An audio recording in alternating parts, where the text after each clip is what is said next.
Russia is not this kind of all-powerful entity that Putin likes to portray it as. They have suffered serious casualties. They've lost a huge amount of equipment in Ukraine, and they weren't able to support Syria, and they certainly weren't able to support Assad in the short term kind of rapid reaction force. They didn't have enough assets in theatre to prevent what was happening very rapidly. And there is also a Ukrainian footprint in Syria. There have been Ukrainian special forces working with some of the rebel groups because they're determined to kill the Russians wherever they are. And they've been training using drones, and we'd seen footage of Ukrainian special forces there previously. So I think the Ukrainians will welcome this as, it's a sign that Putin's regime is creaking. It doesn't have this global reach. Hello and welcome to a special edition of Frontline for Times Radio. I'm James Hansen, and today we're taking a look back at 2024 and asking whether it's been a good year or a bad year for Volodymyr Zelensky. Joining me to discuss that is the Times' Maxim Tucker, who's been reporting on the war in Ukraine throughout the war. Maxim, always a pleasure. Welcome to Frontline. Let's start with that big question. 2024, looking back, good year, bad year for Zelensky, or somewhere in between? I think it's been a difficult year for Zelensky. We've seen the optimism of last year gradually start to fade away. This realization that despite the enormous casualties that Ukraine has been able to inflict on the Russian forces, that Russia is still going and it's still creeping forward, and it's still using many of the same kind of attrite and advanced tactics they were using this time last year. And Ukraine, despite having almost all the armaments now that it's been asking for, and the type of the ability to use them in the way that it wants to, is still not able to hold the Russians at bay. And that's a largely because of the delays in providing that ammunition and armaments, and the restrictions on Ukraine using them that have caused Ukraine also to suffer a lot more casualties than it needed to, and Ukraine now really running low on manpower. In other regards, politically, it's been quite a good year for Zelensky because he's been able to consolidate his power inside the government. He's dismissed a lot of cabinet ministers and replaced them with people that are loyal to his chief of staff, Andriy Yermak. And he's got more power, I'd say, than perhaps any president since independence in Ukraine. But at the same time, that has caused some people some consternation within Ukraine. People are talking about the fact that corruption is still not being addressed sufficiently. There are more allegations of corruption than before, and people are starting to talk about, what about a reset? If there is a ceasefire agreement, are we going to have some kind of elections in Ukraine as part of that? Because Zelensky is now over his mandate, and the people around him are obviously exhausted, but determined to hang on to power at the same time. That's a really interesting point. I mean, if there were elections, say, in 2025 in Ukraine, do you think Zelensky would win?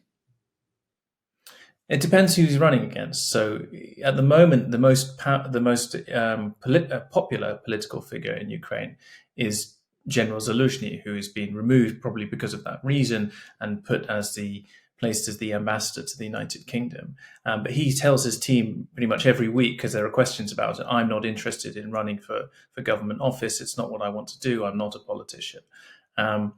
There are signs that one of the Klitschko brothers may be running for presidential office. And there's been some rumors that it may not be actually Vitaly, who's already the mayor of Kiev, but his younger brother Vladimir, who has recently called out Joe Rogan for making some inaccurate claims about Ukraine, and is beginning to burnish his profile as perhaps a political figure. He's been in Ukraine recently. I saw him on my last trip to Ukraine discussing with what looked like a large team of strategists in a hotel.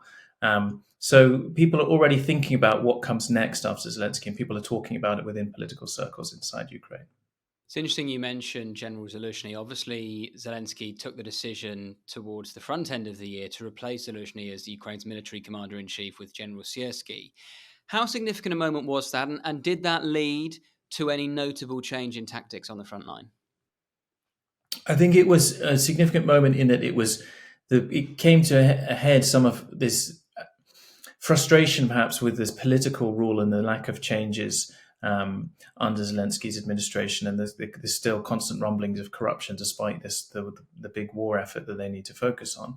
And it was seen as another example of Zelensky being worried about somebody being influential and powerful within the Ukrainian government and not necessarily being a sycophant for Zelensky, not necessarily always agreeing with him, being a kind of person that's willing to present a less than rosy picture. And that came to a head with this Economist article where Zelensky set out his idea that the war in Ukraine had become a stalemate, which is something Zelensky didn't want to see. And Zelensky saying these are the kind of technological advances we will need in order to have victory. And that kind of profile, I think Zelensky and his team, particularly the head of his presidential office, Yermak, were unhappy to see. And we've seen ministers who become popular, like Kubarakov in the Minister of Infrastructure, have been dismissed because they become influential and popular and have had good relationships with Western partners. And that's seen as something that Andrew Yermak wants to suppress and make sure that everyone is speaking through him to the president. And that's increasingly, that was the Zelensky example was the clearest example of that. But that's become more and more apparent throughout the year, this consolidation of control in the hands of the presidential office, and much less power in the cabinet of ministers, and any kind of influential or effective character being removed in order to make way for someone who's loyal to Zelensky. You mentioned the delay in Western military aid, in particular the huge package of military aid that was stalled in US Congress. I mean, we were talking about this time last year and discussing when it might be approved, and the hope was it would be approved very early in 2024. I don't think it ended up getting approved until the spring, and that was a very significant delay. In retrospect, how much damage did that do to the Ukrainian war effort, that delay, that uncertainty? I think it's cost Ukraine a lot of lives. And if all of the things Ukraine had been asking for had been delivered at the moments that Ukraine was asking for them, then Ukraine had a real chance last year with its counteroffensive of taking back some ground and, really inflicting a heavy punch to the Russians. Now, the delays for months and months since over the negotiations of that package, just to put Ukraine on the back foot. There were forces who were running out of ammunition, limiting their mortar usage of mortar shells to a handful a day. Not striking Russians when they saw them advancing. Only having criteria if there has to be 10 Russians in this area before we start hitting them, and that obviously allows the Russians to make creeping gains. Now, there is more ammunition coming to the front, but it is not being distributed evenly, and obviously with the uncertainty that Trump's inauguration will bring, the Ukrainians are having to ration some of that ammunition still because they're not sure what they'll get afterwards. So they don't know how long the war is going to last. It's only sensible to make sure you keep back some of your supplies. But the inevitable result of that is that you take more casualties, that you're less able to stop the Russians advancing in certain areas. And they're still suffering problems as a result of that. And, we've seen even with these kind of very significant shifts in US and UK policy to provide ATACMS missiles to allow Storm Shadows to hit inside the Kursk region on Russian soil, and the provision of F-16s. These are still coming through in very small numbers, and it's still not enough to make a significant change to the battlefield. And that's very frustrating for Ukrainians because they feel that at one point they really could have won this war if they'd had all the help that they'd asked for, and now it's slipping away from them. You mentioned Kursk there. Of course, one of the biggest moments in the war in 2024 was the decision by Ukraine to launch an incursion into the Kursk Oblast of Russia. How consequential do you think that was? Is it still too early to judge? And what impact have we seen so far? I think the Ukrainians were hoping for the shock value that would bring home to the Russian population, and that people would see that Russian borders were not secure and this war is really going to have an adverse effect on them, and maybe that would bring them to the peace table. And I think a secondary objective is obviously having some kind of territory which you can swap back as part of any ceasefire negotiations. But they haven't done very well to hold on to. About a third of the territory has been lost. They didn't get as far as they might have hoped to get. And Putin's control of Russian media is so overwhelming that he's just shaped a different narrative, ignored much of what's happening in Kursk in the media and kind of presented it as Russia still achieving its objectives. It's still going to wipe out the Ukrainians there. And that has not done the damage I think Ukraine and Zelensky had hoped that it will. Obviously, there's still that that part of territory is still a bargaining chip for Ukraine, but it's quite a small bargaining chip at this stage. And they'll still have to hold on to it for as long as it takes to have negotiations. Now, of course, Trump has said that he'll end the war in 24 hours. Just a ridiculous, absurd claim. It cannot be ended in 24 hours. It's going to take weeks, possibly months of negotiations in order to get to even agreeing a picture of what a short-term ceasefire might look like, let alone a lasting peace, which just seems kind of irreconcilable at this point in time.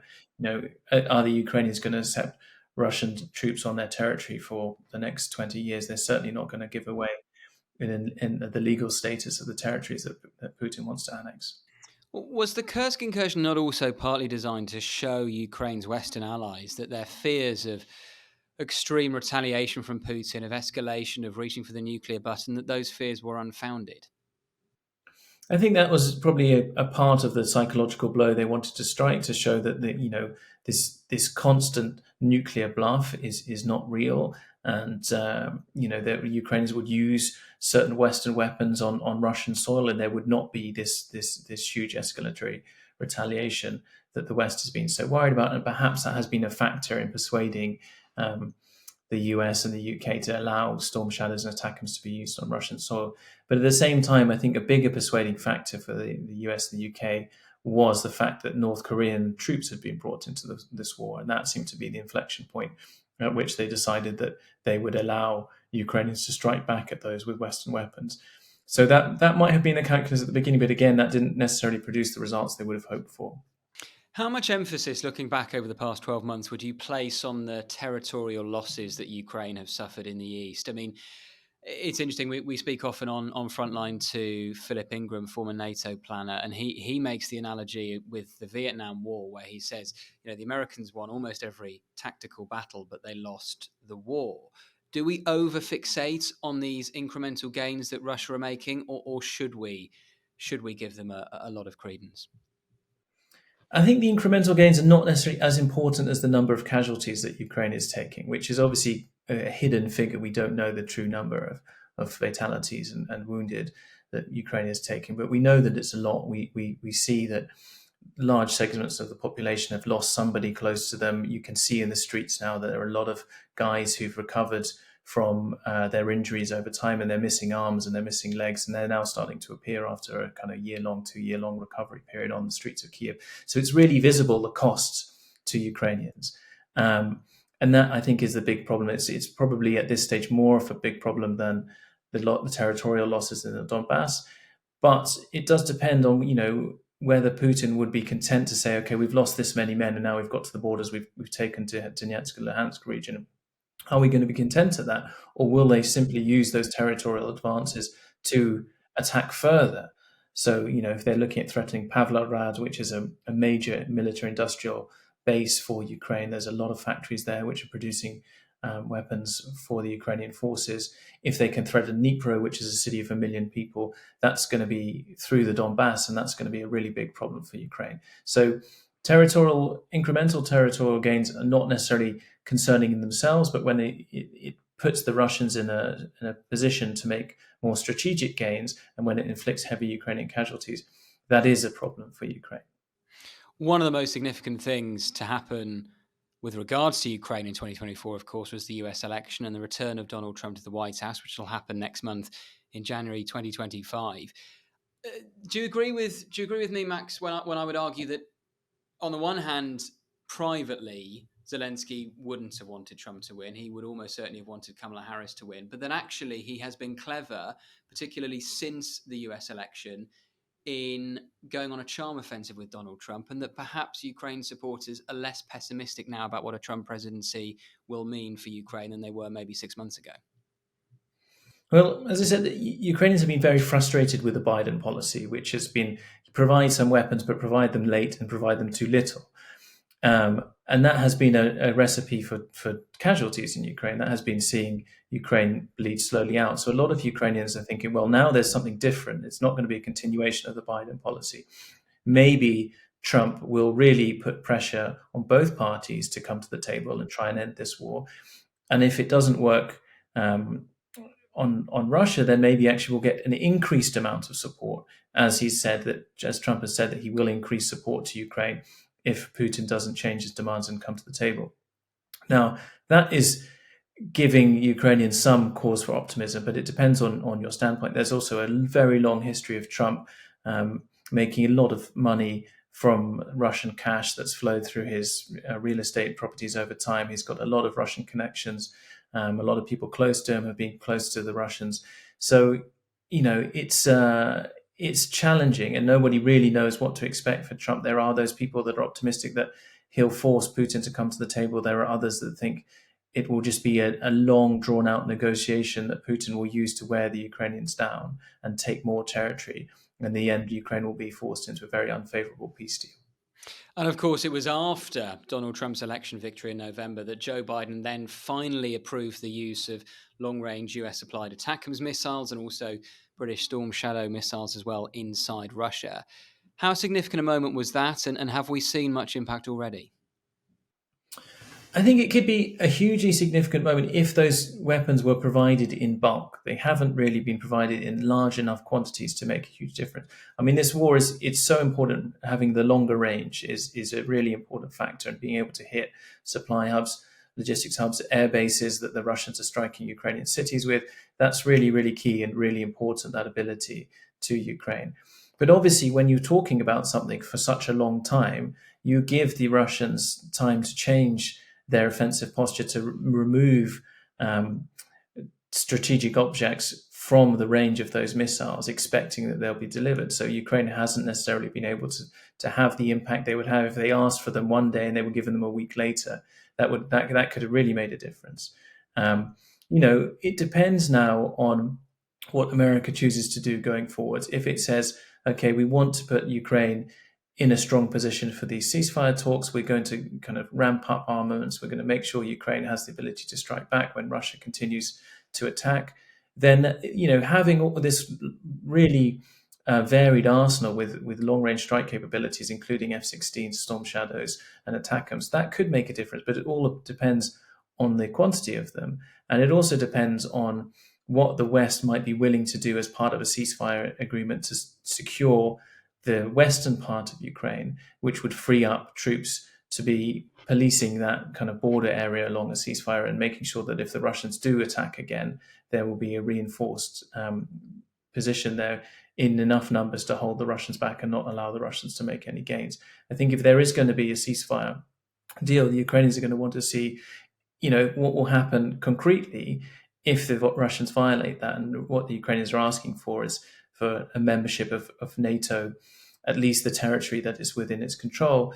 Now, that I think is still unlikely that NATO would go along with that, because it means that if there is a ceasefire violation, NATO has to take a decision on how grave a ceasefire violation is that, and does it mean that Ukraine itself is being attacked, and are we then going to trigger retaliation by all of the NATO members? I think Ukraine should be asking for very concrete security guarantees. They should be asking for a kind of an air policing mission over Western Ukraine that would shoot down any Russian missiles that attack those cities, and perhaps extend that umbrella to Kiev. Perhaps NATO troops inside Western Ukraine training Ukrainian troops at volume, because I think it would be naive, after having had a war that's lasted since 2014 with multiple ceasefires which have been violated time again, and finally with a full-scale invasion, not to prepare Ukraine for the eventuality that Russia will come again. Is that, do you think, one of the biggest changes that we've seen in Ukraine's position in 2024? Had you asked Ukrainian officials at the start of the year what terms they'd be prepared to accept for a ceasefire, they would give you short shrift. Whereas now we've got President Zelensky. He's been coming out in the last few weeks talking about NATO membership for the parts of Ukraine that aren't currently occupied. Has that not been one of the most fundamental changes we've seen this year? Yeah, I think that from talking about things which would boost morale and having a very optimistic outlook to the war, Zelensky has obviously had to radically change his position to be more realistic. And he's obviously beginning to accept that some concessions will be made because the prospect of Donald Trump is looming. And I think, he is that realism is now translating to Ukrainians trying to find a way to present something that would be acceptable for them, and not having a completely unacceptable ceasefire agreement forced upon them, which would then see the US withdraw support if they don't accept something that Zelensky could never sell to the country. So now there is some maneuvering. Having these conversations with Trump, they're trying to set themselves up for a kind of positive relationship with Trump, to negotiate terms that might be favorable to them. But I think, the rest of the West, apart from the US, should go into this with eyes open, even if there are ceasefire negotiations. I've had years of Russia signing up to a ceasefire deal which covered the Donbass region and violating it again and again and again, and not, just using this period of time to regroup and attack again. And I think the West needs to be doing everything it can to, if there is a ceasefire, not to say that's job done and we'll pull back from supporting Ukraine. We're all tired of the war, so now we can concentrate on other things. I think it's time to be looking with reality at what could happen if Russia violates the ceasefire, and considering that a very likely possibility. And just finally, to what extent would you say the events of recent weeks in Syria, coupled with the increasing focus on the weakness of the Russian economy, does provide some optimism for Ukraine, that, for all of Russia's gains on the front line in 2024, their structural position, their global reach has been weakened?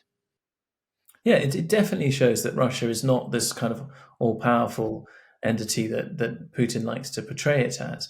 They have suffered serious casualties. They've lost a huge amount of equipment in Ukraine, and they weren't able to support Syria, and they certainly weren't able to support Assad in the short term kind of rapid reaction force. They didn't have enough assets in theatre to prevent what was happening very rapidly.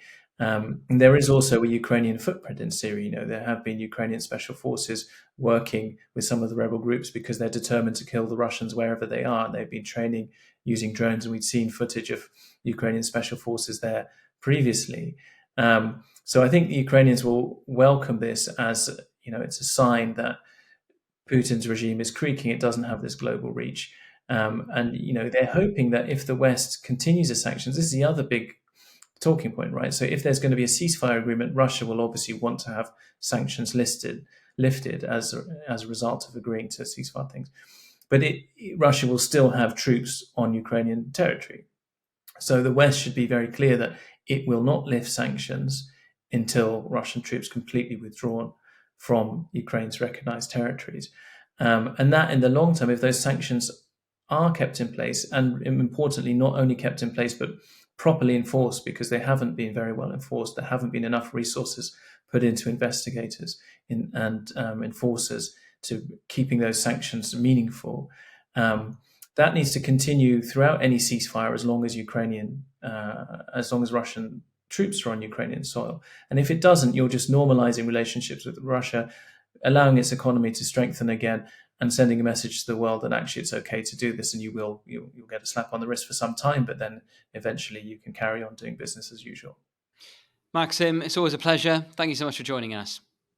Great. Thank you, James. Thank you for watching today's episode of Frontline. For early access to our videos, member-only Q&As and live streams, then sign up for a membership via the link in the description. And for the latest news and breaking stories, listen to Times Radio and follow us at thetimes.com.